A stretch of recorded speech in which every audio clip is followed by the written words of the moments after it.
this series is a little bit different. Instead of just talking about marketing, we're going to be talking about marketing, working life, and motherhood. We're going to be talking about the juggle, speaking to women at all different stages of their journey, from pregnancy to new babies to like long-term working mums, to understand how they make it all make sense. I planned this when I was very pregnant and honestly just didn't back myself to talk about anything that was all work. So instead, I'm going to be blending it all into a series of conversations that I am really excited about, and I really hope you're going to enjoy too. As ever, please do get in touch at any stage to let me know what you think.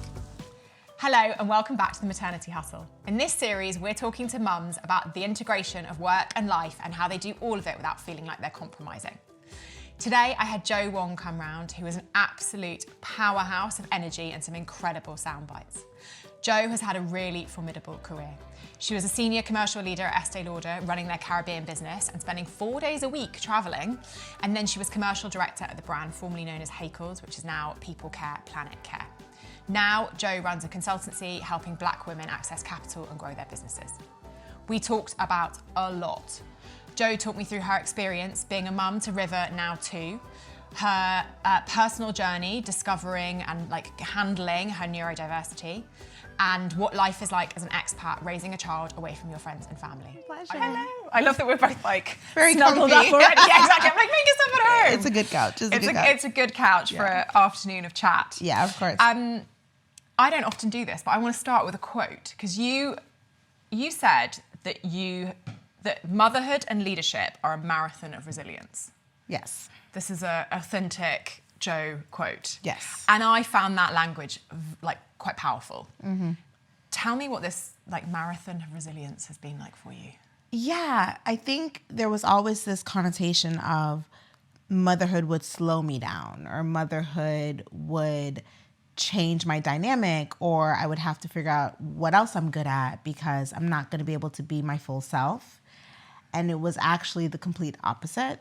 I didn't know how strong I was till I had a child, till I dealt with pregnancy, till I gave birth. Yeah.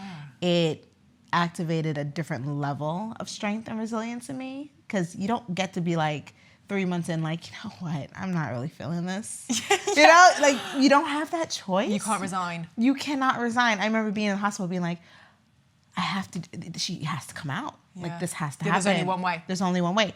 And I used to think that way in my career, and I used to think of that as leadership, and I had that level of focus and resilience, and I didn't know how much of it I needed with a child, becoming a mother, and how it was very coincide. And I had my epiphany moment that mothers make the best leaders, you know, because they're put in very challenging situations and have to figure it out, you know. So it was kind of this interesting synergy I had, especially in the quote was coming from when I did the MBA and with her and that whole thing. I didn't have it. There was no this is not going to work out. It was this is going to be really hard, but it's going to complete. So tell us the MBA story.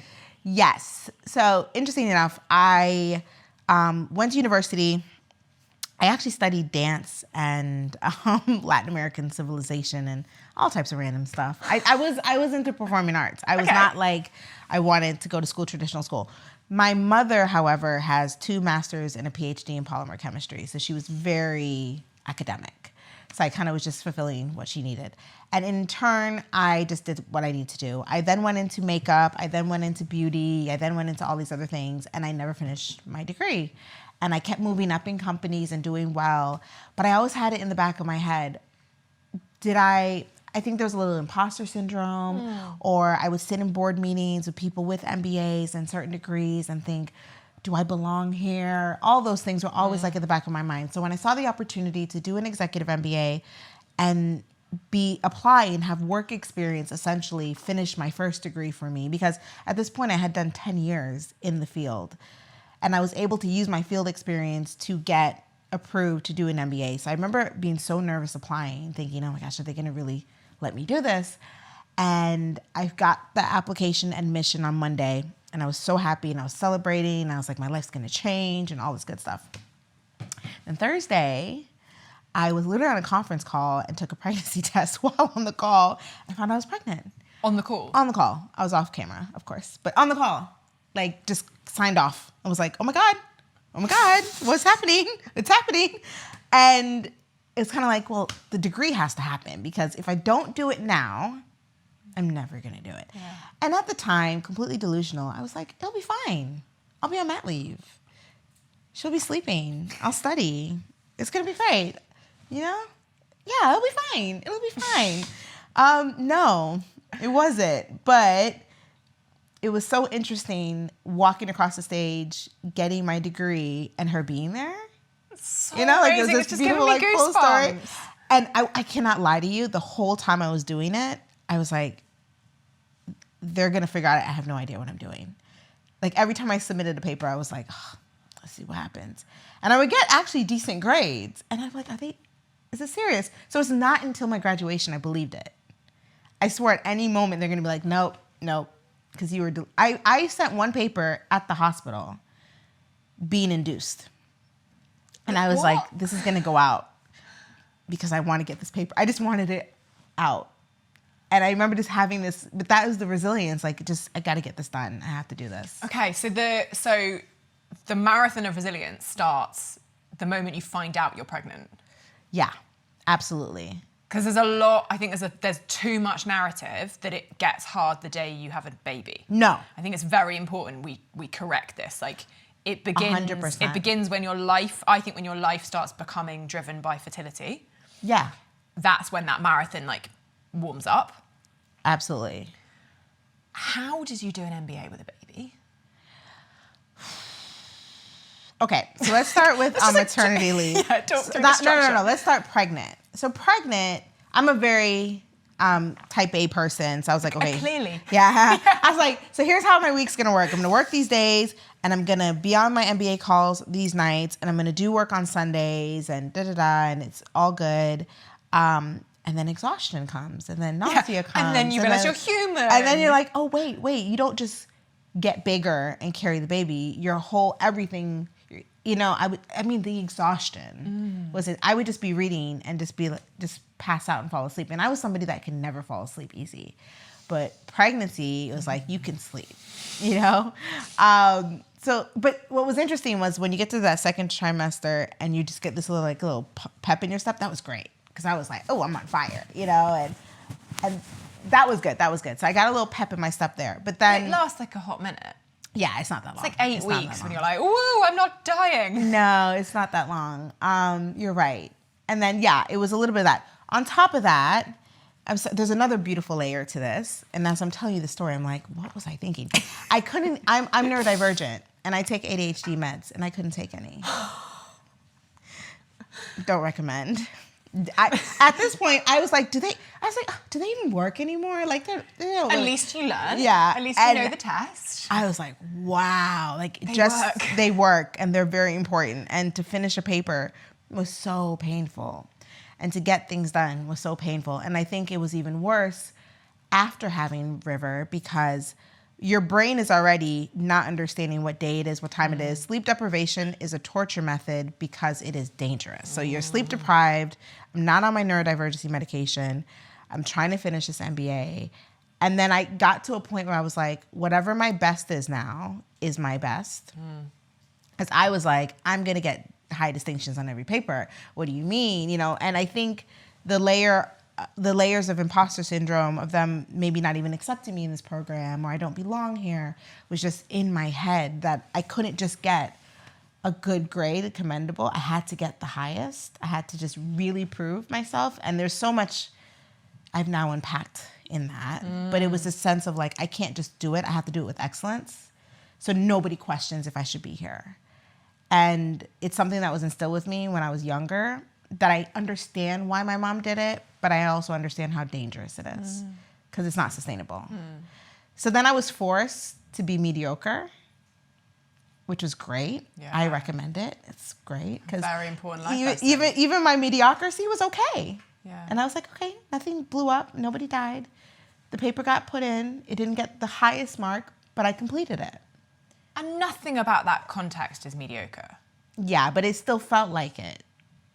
In of course, the bizarre because way. if you're type A and you're like at the coal face of your ambition, it feels really tough. Right. But perhaps now with a bit of hindsight, or at least an external perspective, like I can tell you that doing an MBA to a mediocre, like to get a good grade, doing an MBA with a child is not mediocre. Yeah, no, I your agree. Your context versus what your peer group were going through is just day and night. Yeah, and I think when I look back, my mom kind of was the same. Like, she also did it to that level.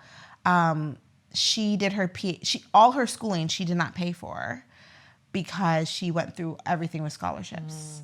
And she did a full PhD on a scholarship. Like, she, but she also was trying to create this narrative of I'm worthy and I'm enough, So as much as you can still accomplish great things without feeling that way. And I think that's where I'm at now, that I know my capabilities, but I also know I'm not doing it to prove something. I'm doing it because I can do it. And I'm confronting this more because of River. Yeah. So and that's the other layer of this is when I had her, she gave me this other level of purpose and resilience that I want her to be proud of me. I want her to see me graduate. I want her to know just because you're a mother doesn't mean you can't do great things. So then she gave me this massive injection of inspiration that I didn't even know I had. Because there were many times I was like, I'm not interested in this. It's not that serious, but I wanted to show her that you can do it and complete it, I'm obsessed with startup marketing and I run 3 businesses. So the first is Upworld, which is a community for people in marketing. If you're feeling lonely or out of touch with other people in the industry, that is for you. Or you want to upskill fast, that's your place to go. Secondly, UpTalent, which is my take on a recruitment service. I have hated working with recruiters, both as a candidate and a hiring manager, so I set out to design a process that was heartwarming and magical for everyone involved. And then finally, Brand Hackers is fractional marketing teams for brands with big dreams. So if you are either a marketing director looking for help to fill in gaps in your team, or you're a founder thinking about how you structure marketing in the future, that might be the solution for you. Every parent, wherever they are at in the parenting journey, knows that it is a whole mix of emotions, from guilt to joy, from magic to carnage. It's a whole hot mess. And there are some things that we need to rely on to get us through that. Every moment is a decision, and every day is littered with tiny moments where you have to question what you're doing. Whether that is getting up at 5 a.m. with your child to make the most of the beautiful blue morning, whether that's leaving them to sleep so that you can get a precious second to have a coffee. It is a mixed bag, and we're all just muddling through as best as we can. There are amazing brands out there who really understand that and are making products that are fit for modern mums and dads. Little Freddy's, our sponsor for this series, is one of them. Little Freddy is the baby food brand for parents, designed to provide real food there for the moments where you really need it. This brand was founded when they were weaning their very own son, the little Freddy himself. Each recipe is packed with vibrant, delicious, healthy ingredients to give them all that they need at that stage in their life. Founded by food-loving parents, Piers and Taz, who designed this range when they were weaning their very own little Freddy, the boy that this range was named after. Each product is genuinely tasty. It's filled with delicious, healthy, nutritious ingredients that gives your kid everything they need at that stage in their life. Since 2014, Little Freddy has been dedicated to making delicious meals for those days when you just can't get your head around doing it all yourself from scratch. And that's absolutely okay. We're all gonna have those days. That's why Little Freddy never adds any salt or sugar, and over 50% of their meals are plant-based.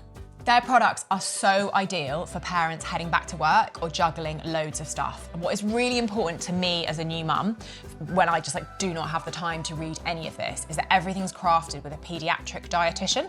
It's quite hard to say that, which shows how much intel they have. And so you can really trust that everything is total confidence that it's the right texture, the right ingredients, the right formulation for your baby. You started off by saying that you thought motherhood would make you go slower. Yeah. That is such a strong story. We are taught that that's something we have to accept, and I think that's a huge part of the challenge of being a working woman, because I don't think men live with that story that it's going to slow them down. No. They might live with a story that's going to make their lives more complicated and they're going to carry lots of the burden. I think that's we've moved a very long way, but I don't think slowing would feel relevant. Have you slowed down? I have, in the most beautiful way, though. Okay. It slowed me down in terms of trying to sit in the rat race, or whatever we want to call it, of what trajectory of promotion and success is. My concept of success is so different now. So if I use the same parameters and measurement of success I used to have, I have slowed down. But now I'm way further than I ever would want to be. What was success and what is success now? Success then was the title, the position, the pay, the accolades, the recognition, la la la la la. It was all those things. Which and that I was getting quite into. corporate? Super. Okay, so it's like externally defined levels of remuneration, title, like upper ladder. Yeah, I was this person that worked for this company. Okay. Right? Yeah. And now I am me, I'm Jo Wong, and I happen to do this. Like it's been a massive shift. I was the girl that managed the Caribbean for Estée Lauder that traveled 4 days a week. Like that was my whole character. It was my whole persona. You know, and I was so proud of it because it was like, look what I have accomplished. And it gave me value and it gave me position and purpose. And now if you said, what's the first thing I would say? I was like, I'm River's mother, you know, and I'm also me, and I'm also work with incredible people, and I also support incredible founders, and you know, like I'm multifaceted now. Yeah. And it's funny when you talked about my bio because it is like a million things, and that's why my personal brand has always been Who is Jo Wong, because I've worked in so many lanes, and I feel like I'm so multifaceted, and I've stopped trying to be this monolith, like not be a monolith of things, right? Yeah. Like I don't want to be put in a box of you're this corporate woman, you know. I that find works in beauty. it so refreshing the way you've explained that, because you're not transitioning from being corporate to being a mother. No. It's from being corporate to being lots of things. Yeah. And again, like I'm in the tipping point of that, Right. in a very personal moment of it, and really resisting being a baby's mum. Like that's not you very pointedly said that it was about you and then about River. Yeah. And that's not something to neglect River, but that's to be more than that. Yeah, because ultimately, and this is something I learned when I started working with a perinatal psychiatrist and my therapist, the studies show River's well-being is how well I am. Yeah. So indirectly, I had to force myself. You know, as corny and cringy as it is, I had a therapist after having her, and she would say, do you know why flamingos lose their pink? And I was like, why? She's like, after they have children, they lose all their nutrients because they give it to the child. So you could tell the journey of a flamingo by how pink it is as a woman. So she would, every week she'd say, what do we do to get our pink back this week? And the first few weeks I was like, girl, can we stop asking me this pink question? You know, like this is so dumb. And by like week 4, I was so inspired. You were there with your list. I was like about to get a flamingo tattoo. It was so symbolic, but it's true because I remember looking in the mirror not knowing who I was because you mourn yourself. Like, and you don't really acknowledge that you are going to come out of this different. Right? So her first birthday was like also the anniversary and the memorial of my mourning of like now becoming a mother and a different person and whatnot.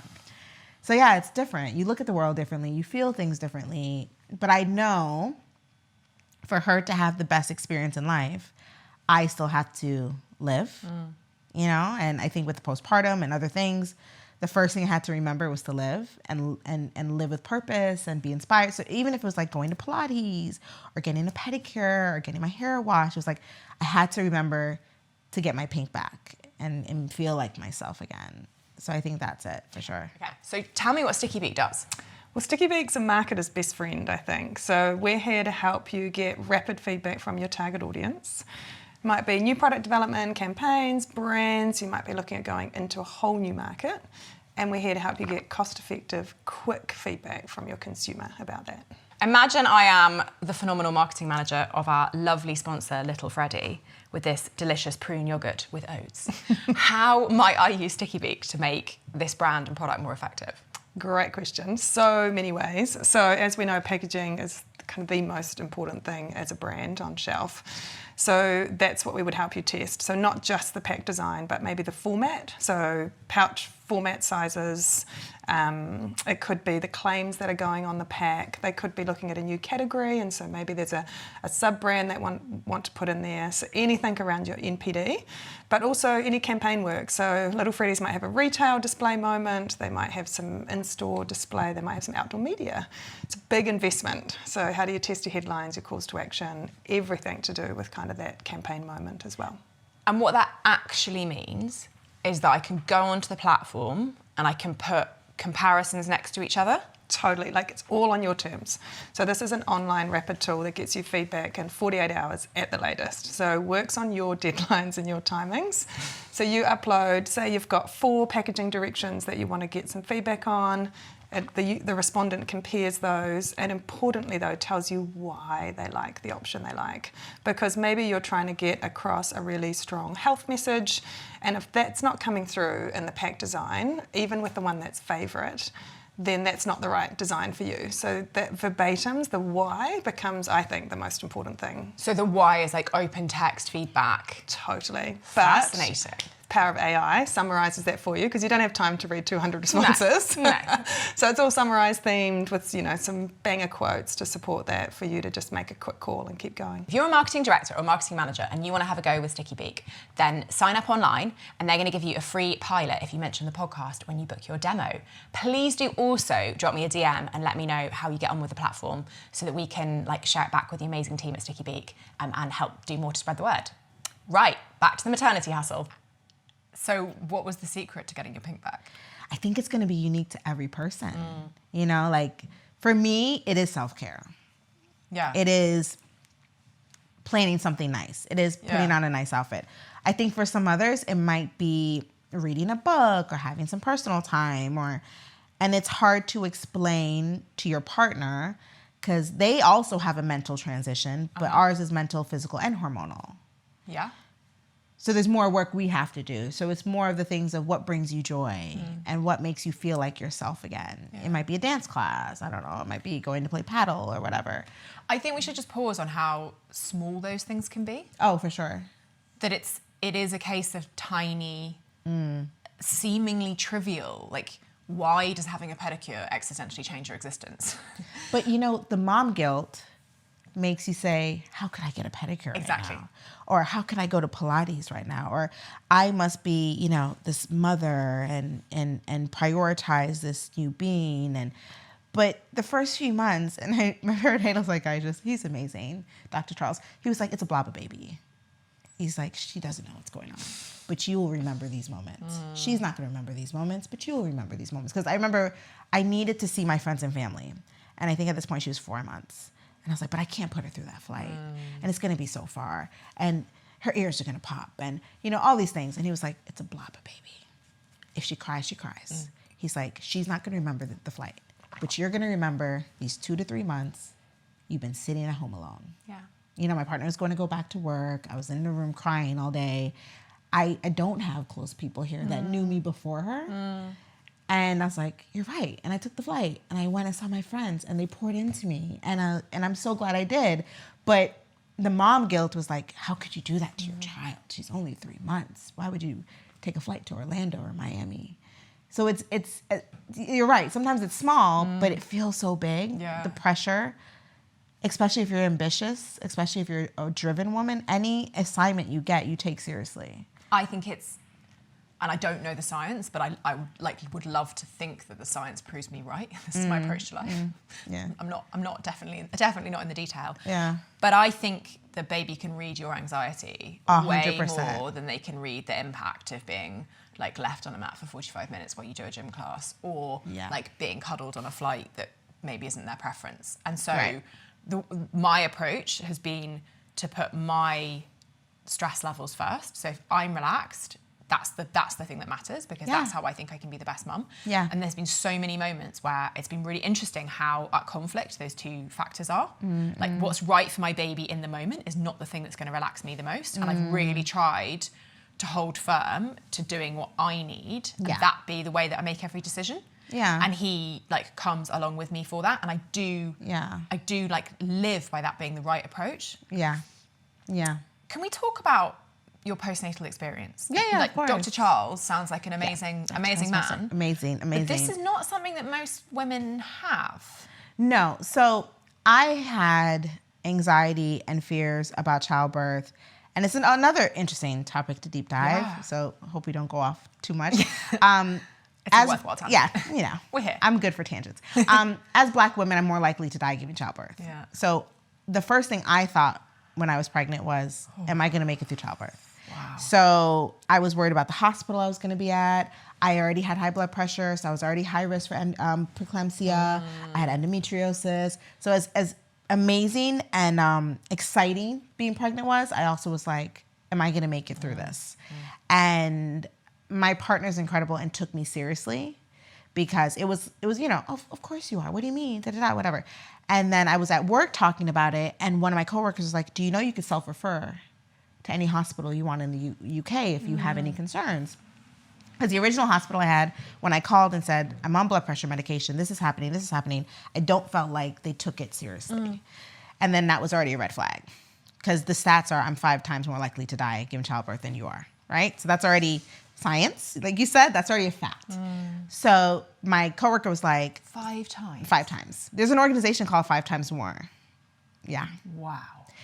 And that's a whole podcast we could talk about, because Can we do the short, the 2-minute version? So Why? our pain isn't necessarily taken as seriously. So I had endometriosis for years, and I would talk about my cycles, I would talk about my pain, all that, but never taken seriously. It wasn't until I went to Germany on a trip and was having cramps and issues. I went to a doctor and she's like, do you think you have endometriosis? And I went back to the US and they're like, oh, that makes sense. And that's really common with Black women, is that, and that's more into studies of micro biases and not being given proper care. And so a lot of times when women are giving birth, especially women of color, especially Black women, they're not being taken as seriously. Yeah. And you know, has gone through it, that something slight, you know your body, you know when something's of concern. Yeah. So I never wanted to be in a situation where I'm like, I don't know what's going on, I can't vocalize how I feel, and there's microaggressions. Amazing coworker was like, St. Thomas is an amazing hospital. They have specialty teams, blah, blah, blah. So me and ChatGPT wrote a very intense email about all my concerns, all my fears, the preeclampsia, the endometriosis, and immediately they called me and were like, yes, you can come and you can work with us. St. Thomas, I will never stop raving, the most incredible experience with them. Wow. Incredible. Immediately they put me on a specialty team. I had extra scans, extra care, like everything. I was on a preeclampsia before. I didn't have preeclampsia, but they monitored me the whole pregnancy. I did end up getting preeclampsia, but at least I got it way at the end. But the whole time they monitored me and really took care of me. So we got to this. I'm gonna remember why we got to this. So within pregnancy, so perinatal psychiatrist. Yeah. Boom, I know why we're here. So when I was having one of my midwife appointments, she was like, are there anything going on mentally, this and this? I was like, yes, I am terrified to give birth. And she's like, okay. She told me about 5 times more, this and this. And she was like, I'm going to self-refer you to a perinatal psychiatrist. And that's when I started working with Dr. Charles. And it was when I was pregnant. I would come in and we would talk about my concerns and what can I do to control them and the research I can do. And he was incredible. And funny enough, I had an appointment with him the week River was born, because I had her 4 weeks early. And he calls me, he's like, you know, you have an appointment today. And I was like, oh, I had River yesterday. I'm still in the hospital. And he's like, oh, what happened? And I was like, oh, I ended up having preeclampsia and I was induced and that wasn't good. So I went in for emergency C-section and she's here. And he's like, so everything you were terrified of happened. I was like, right. And he's like, how are you doing? I was like, not okay. He's like, okay, I'll see you next week. So we kept working together after. And it was talking to him about how I was feeling. And I had a lot of, my postpartum showed up differently because I had a lot of, how do I want to describe it? I was just always scared. I had so many anxieties about her. And is she okay? And can I feed her this way? And will she do that? And that's how it kind of can show up. Like I just thought it was like you're super sad and depressed. But it actually also shows up in ways where you become paranoid about the well-being and well-care. I didn't have any thoughts of like hurting or myself, but the thoughts of like her were really concerning because she ended up having jaundice. So they had to do the lights and whatnot. And I just kept blaming myself. I was like, is it because of my breast milk? Is it because of this? You know, and I was having all these like really intrusive thoughts of like, I'm not doing it well and I'm messing up and she's not going to be okay. And so I was talking through that with him and he's like, you're very much showing signs of postpartum depression. And I end up going on medication, antidepressants on it. And within, I can tell you, the community, especially the community of color, it's like you do not take those medications and you do this. And there's a lot of apprehension and skepticism on it. So I was skeptical of it. But I was also desperate. And I was like, that might be scary, but this is really scary. Skeptical that it wouldn't work? Skeptical that it'll almost numb you. It will almost make you not okay. Like, you know, mental illness and mental well-being is something that, you know, I'm originally from the Caribbean, I'm from Trinidad, and it's something they don't discuss and they don't acknowledge because it means something's wrong with you. And they don't understand it and see it in similarities of physical ailment, you know? So there was a lot of skepticism. Anyways, I was so desperate. I was like, I'm going to take it because what could be at this point?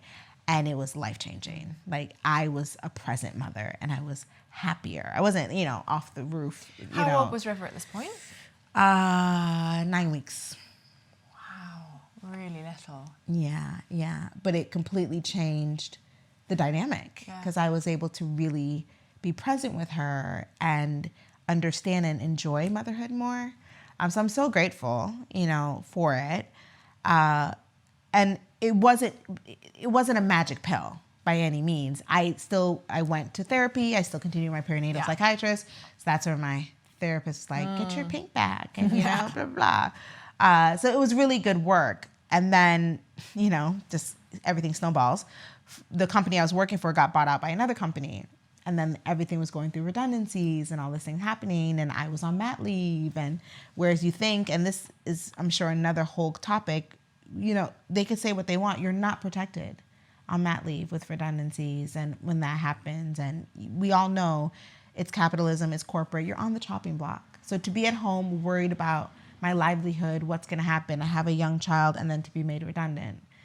You think there's all these factors of protection. It could be U.S. government, UK government. It's not there. It's not there. And the stats show it of what happens to you on mat leave. That you're more likely to be subject to redundancy? Not just redundancies, but just anything, you know, in terms of your role being changed or all these different dynamics happening. So right when I feel like I jumped over one hurdle, another one, you know, and then the MBA is like, just twinkling in the background. So looking back at that time, it was just going back to the quote of resilience. I'd never had time to have a moment to be like, I can't do this. It was just like, what next? Okay, cool. Got that. Next challenge. And now, as you know, River will be 2 this Thursday, I feel so strong. Like, you don't know how strong you are till you have to be strong, right? And after going through that, there's not, like, what challenge can I be, like, thrown at? I'm not putting that to the universe, so they're like, really? Please don't listen. Yeah. But I feel super strong, and I feel like I have a lot of resilience in that from that entire journey I had. How do you manage working life and motherhood now? Like 2 years into this integration. Yeah. What's the job? I have a memory with an incredible woman named Nicole. Funny enough, I met her when I was working in Miami. She's English, and she's an incredible sales director, but also an incredible mother. And we were at like dinner having drinks, and I was sat next to her, and I asked, you know, what made you decide to have a family? Because at that time I was like, I'm never gonna have kids, I'm corporate, all that stuff. And she's like, you know, I just got to a place where I was like, I'm ready for it in my life. And I said, how do you do both? Like, did the same question. And she told me, whatever I'm doing, I do it at the best. So if I'm with my children, I'm with my children, and I'm doing that really well. And when I'm at work, I'm doing that really well. But I balance it, where whatever I'm present in, that's what I'm giving all. Yeah. And I've kept that. And I really wish I could find her. I think I might have her on LinkedIn. I would love to tell her thank you for that advice. Well, hopefully So, yeah, because we need to get this to her. I know. I think it's, Nicole Goodyear. She's incredible. But when I'm at work, I'm at work. Yeah. I don't allow myself to feel guilty for being at work, right? Because I'm at work, River goes to a really nice nursery that does yoga and spa days. You know what I mean? I was like, can I go? Trust me, when I see her menu of food and what she did for the day, I'm like, who's struggling here, you know? So, but in order for me to send her there, I have to work hard. Yeah. And then when it's me and her, we go to ballet on Saturdays. We go to mini Mozart music classes. I used to go to sensory classes with her. When I was there, I was present. You know, and it wasn't about this email and it wasn't about this phone call. I was like, I'm spending time with River. And I think that's the best advice I can give anyone is whatever you're giving your attention to, give it 100% and pour yourself into it. Don't try to like be 1 foot in, 1 foot out for both of it. Yeah. Would be the advice How I'd do give. you stop the bleed between them? You have to be so intentional and not just with yourself, but with everyone around you. I work with a group of founders and they all know that at this time, I'm done for the day. And at this time, I start the day. And at this time, I'm unavailable. You have to set boundaries with yourself and everyone around you. And then on the other side, I have an amazing partner that I co-parent with as well when it comes to her, you know, as a partnership. And he understands that. You know, like today, I'm here. Yeah. And if the nursery needs something, they're going to call him. Right? Like if they message us in the chat, he will answer because he knows I'm here. So I think it's about the community you have around you. Because if they don't respect your boundaries, you won't respect your boundaries or vice versa. Also, if you don't establish your boundaries, Absolutely. you can't ask them to respect them. Absolutely. So I don't answer the email at the time, no matter how good and juicy it looks. It'll be fine. Oh, I'm so bad at that. Listen. I'm asking these questions because I'm hanging on your every word. Like, teach me your ways. It will, but you teach. You know, it's funny. When I came out of this, I was managing some direct reports, and I remember telling them, "You're setting your zero to be different from everyone else when you keep trying to overachieve and answer emails 7:00 at night on a Saturday, and you're now setting this is the normal for you." So when you don't choose to answer that email, the one random time, everyone's losing their mind because they're like, what's going on with Lottie? It's like she's not present. This is so And it's my kind of problem. like, no. So you have to kind of set your zero and say, this is the normal. And if you get anything over and above, I'm going to let you know that. This is not normal behavior. So for instance, Mondays, I do have a nanny with her, but the mornings, it's me and her. So everyone knows I don't start my day till this time. And no matter what comes in, for me, and especially with neurodivergency, I have to put focus time on my phone. I have to also remove the distractions because it's easy for me to be like, oh, you know, and get caught up. Since becoming a mum, I've realised how easy it is to lose touch with the parts of life that made me, me. My routines, my people, my sense of community. But what surprised me is how much connection I found in this new chapter. Going to baby classes has been such a joy and has given me so much structure and sanity. Those chats before and after, the friendly faces and the sense that we're all figuring it out together. For me personally, getting back to the gym has been a game changer and I've been able to do that with my baby, all through classes I found on Happity. So that brings me on to this season's sponsor. Happity helps you find everything that's going on for babies and toddlers near you, from music and messy play to arts and crafts, baby massage, and so much more. Parenting can be really hard, but finding moments of joy and other parents who get it doesn't have to be. It's trusted by over 2 million families from all across the UK. Just head to happity.co.uk, pop in your postcode and discover what's happening near you. So we've talked a lot about motherhood and you've touched upon like this ADHD narrative. Right. And I love this A/B test of like the meds do work that you went through. Yeah. How has being neurodivergent influenced this journey?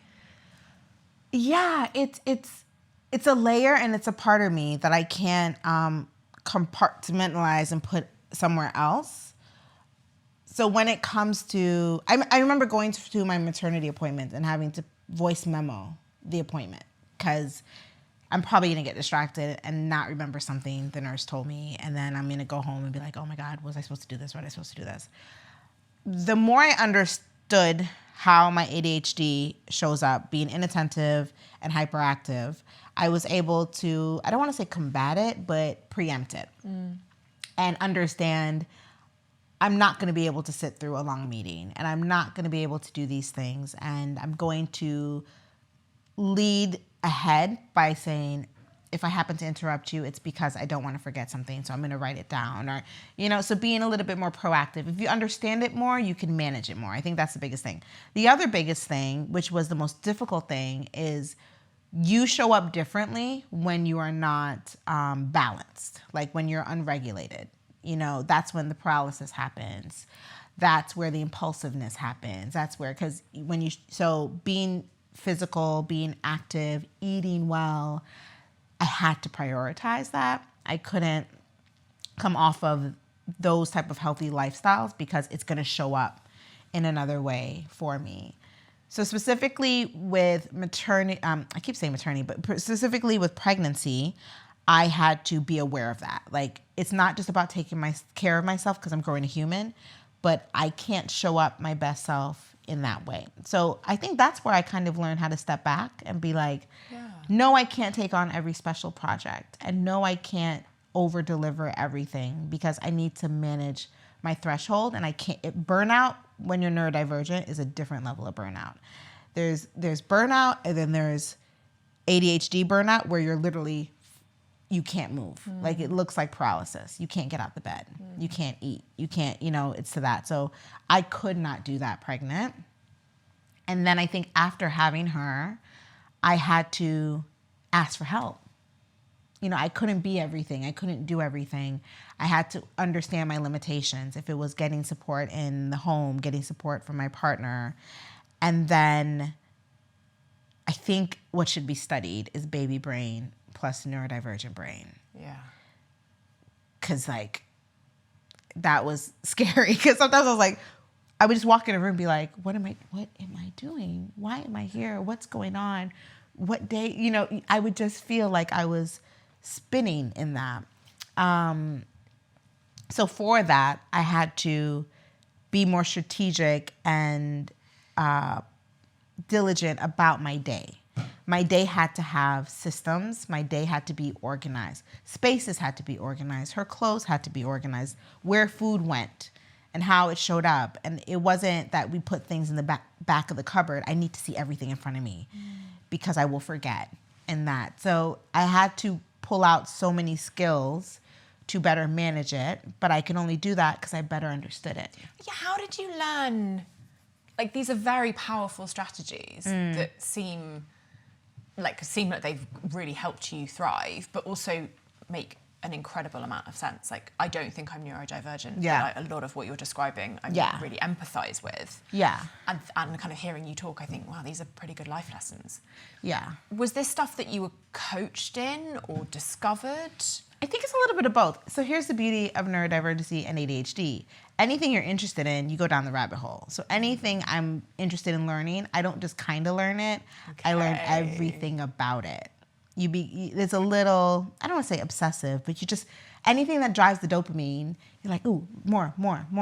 So when I started learning more about my ADHD and how it showed up, I started having all these light bulb moments. So I turned 40 last month. I only was diagnosed at 30.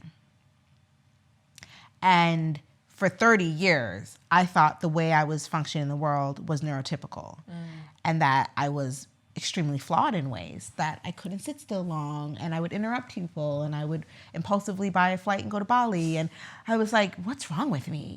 And then I understood, no, I function differently and I get motivated differently. And so being diagnosed was incredible. What was the journey to that diagnosis? I'm trying to really remember. I was working with a doctor in Miami and I was telling him about some of the challenges I was having. And it was more so about migraines. I don't even know why we're talking about migraines and things and trouble sleeping. And it was certain things like that. And then we decided to test and then that ended up being it. We were using different medications to figure out what was help. And yeah, it ended up being ADHD. But I remember maybe I wanted to get Botox. I was like, maybe I have migraines. And you get Botox if you have migraines. Like, it was some rabbit hole of problems. And he's like, no, that's not it. It's neurodivergency. And then it all made sense. He started asking questions about like my childhood and this and this. And I was like, yeah. And the irony of this is if you're neurodivergent, it's a very high likelihood that one of your parents is. So I then tell my mother, and she's like, what? Oh my God, we don't know about these things, da-da-da. And then I start talking about the things. She goes, oh, but I do that all the time. That's not a problem. And I was like, aha. Oh. We've now gotten here. Obviously, River's too young to tell, but there's some things River does that I'm like, aw, I can see it. Yeah. I can see. And they're like, oh, but babies and young, but you know your children. And when I see her around other children, I'm like, oh, I see certain things. And my partner goes in and out. Sometimes he's like, she's too young. You're just seeing it. And then sometimes he's like, oh. Okay. I see. It's like talking to you. Like your attention span. And you know some kids will sit and watch YouTube. Just sit. Or sit and watch this. Or sit and play this. Not River. It's hurricane. It's like boom, boom. She has to touch every single toy and play and put it back and do this. Like her brain's fast. Yeah, but she's watched you do an MBA while she's being raised. And so she's just like inspired. Yeah, but I see how fast her brain is, and I'm like, oh, I know that feeling. Because I know what's happening, and I know how to slow myself down. But just seeing her little baby brain. Like unregulated, yeah. Of course she hasn't got these great coping mechanisms. But I love it. The girl's going to go far. But I think what's beautiful is it's not like the same journey of me and my mother. Where my mother used to be so strict with me to organize myself and have a schedule because that was her way of self-diagnosing in a way and treating it, you know? Yeah. And that's why she's been so successful. So I also think of it as a superpower very much. I don't have a mindset. Clearly. No, I don't have a mindset of it. I know it can be a challenge if it's not owned, regulated, and understood. But I also know why I have accomplished what I've accomplished. And the work I do now is so good for me because I understand. I get to work with more than 10 businesses every week. And my brain loves it because I'm never bored and I'm never stagnant. Yeah. And each business that comes to me with a new problem, I'm excited because I love solving problems. So I'm able to shift what my definition of success is and whatnot, using it as a superpower. And then to add another layer, I say expat. I'm very much expat immigrant. It's all the same. But being here in a completely different culture, raising a child, and having to learn things like, I'll never forget, they're like, oh, tea. They were, tea time, and they're going to do tea for River. And I remember she's like a year old. And I was like, why are they giving my year-old a tea? Like, I didn't understand. And then they're like, no, that's what we call dinner here. And I was like, why? It's like, but things like that, I had to learn. I had to learn what they call things in games. And, the nursery rhymes? I was like, what are these nursery? She would come home and sing Wind the Bobbin Up, and I didn't know what she was singing for months until Mrs. Apple sang it. And I was like, what is a bobbin? And I actually put this on social media, and all these people from the UK were like, oh, that's the best nursery rhyme. But it's all these things I've had to learn with her on top of being a mother, on top of all the other challenges. But it's been fun. How has building a community here as a mum been, and what does community mean to you?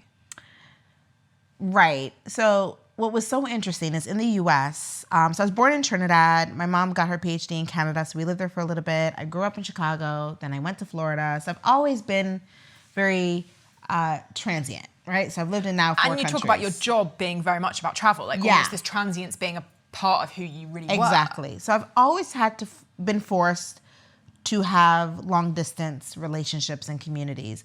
And it's always been, we might not see each other often, but when we do, it's meaningful.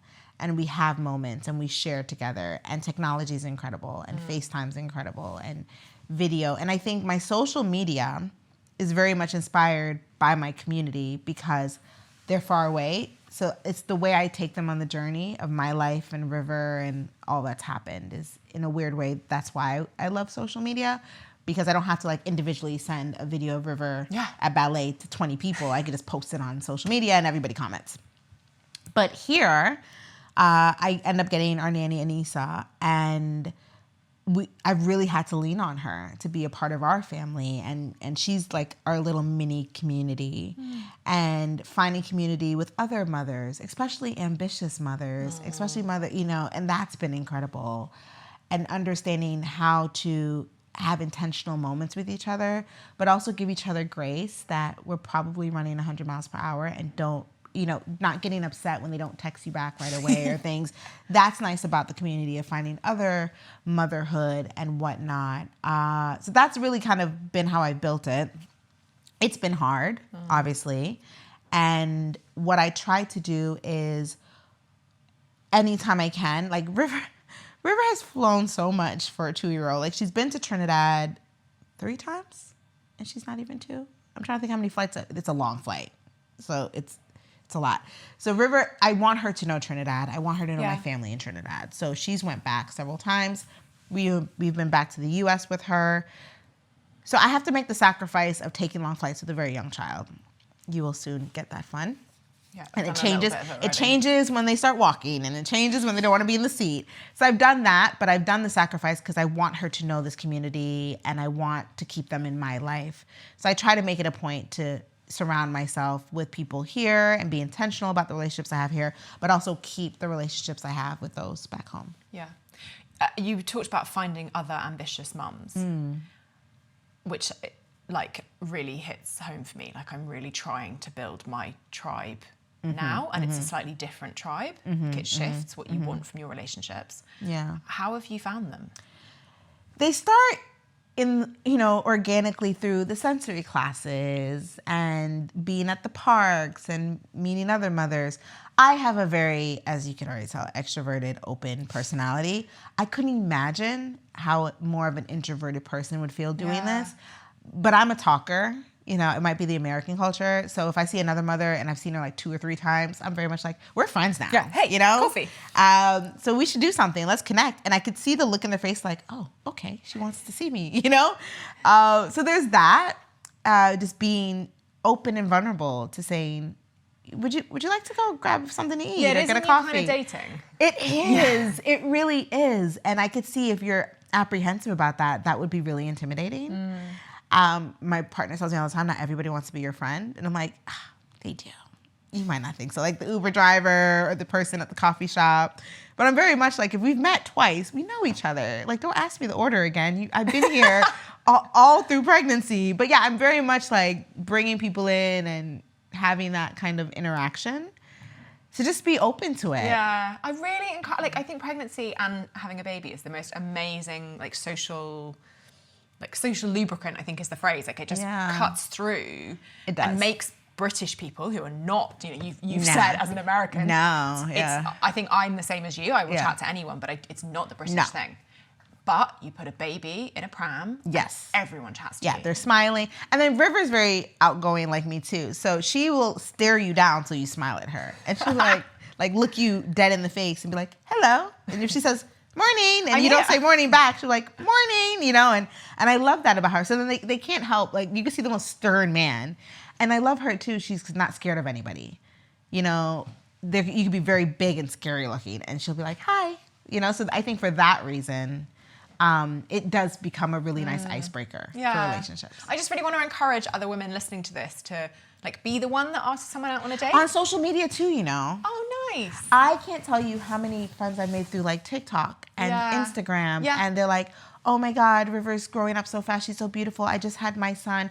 And immediately I'm like, oh, how are you doing? Do you need anything? And I'm like, if you ever want to go for a walk in the park. Yeah. So social media is also a great place to find other mommies and connect. I think that's such a good point. Yeah, don't be scared of the internet. So many, a DM has become a coffee, has become someone coming around for dinner, and now I have mates and I look back and I think I don't know where that started. Yeah, I think majority of my friends but one have all been through social media. Yeah. So I'm saved in loads of people's phones as Lottie LinkedIn. There's a whole story about this because when I moved to Delhi years and years ago, I just went through all my second degree connections on LinkedIn and DM'd everyone. I love that. And so that's how I got known by all of this whole new group of friends. And now, many years later, LinkedIn is my life, but it did all start LinkedIn there. Lottie. Yeah. I love so it. anyone do send that DM because it does actually start friendships. I'm big on dropping in the DMs. And what's the worst? You ignore me? I'm still here. You know, it doesn't bother. I get ghosted all the time. I don't mind. Yeah, and you can just chalk it up as like, oh, they missed the message. It doesn't Yeah. feel personal. No, I agree. It's like slightly different when you walk across a playground. You're like, hi. Getting ghosted like that is different, but it sounds like River's making that pretty impossible. Yeah, no, she wouldn't have it at all. So you and River, I love all these similarities. Like you keep drawing between each other, and like you talked about tunnel vision and your focus being a real superpower. Is that something you see in her? Yeah, things that bring her joy. I think seeing her, she loves music and dance. So like you. Yeah, very much. It's very true. So you have to put the speaker on. She does her little dance moves. They are still questionable, but they're her moves. And she has the fascination of that. And if it's a certain book she wants, it's the book she wants. And she wants to read it. And so I see that the things that bring her joy. And I think similar to her, for me, I've learned to lean into what I find is joy. I think for a long time you think, oh, I'm not good at this, so let me torture myself to become good at it. Where all studies show that's not how it works. I'm very quick and I have speed. And that's been my superpower with ADHD. I'm already 5 steps ahead. Like I've already thought about the 10 things I have to do after this. And I now use that as my superpower, especially with leadership, especially with, working in groups. And, I'm the one in the mom group already like, so we need to do this. And has anyone thought about this? And stepping into that, right? So I think I now have a fractional role. I think having a fractional role, as I consider myself a chief commercial officer, is fantastic because I can come in. I work fast, so I don't need a 40-hour week to do the work you need. I can do it in a lot less, and I can make impact. So I think depending on wherever you fall, if it's neurodivergency, the spectrum, or whatever your strengths are, or what might deem in society as challenges, there is a space for you in that standpoint. And I think it's about the more you have self-awareness and the more you learn about yourself, the more you could tap into that as well. Well, I'm going to give you a quote to kind of end this. Okay.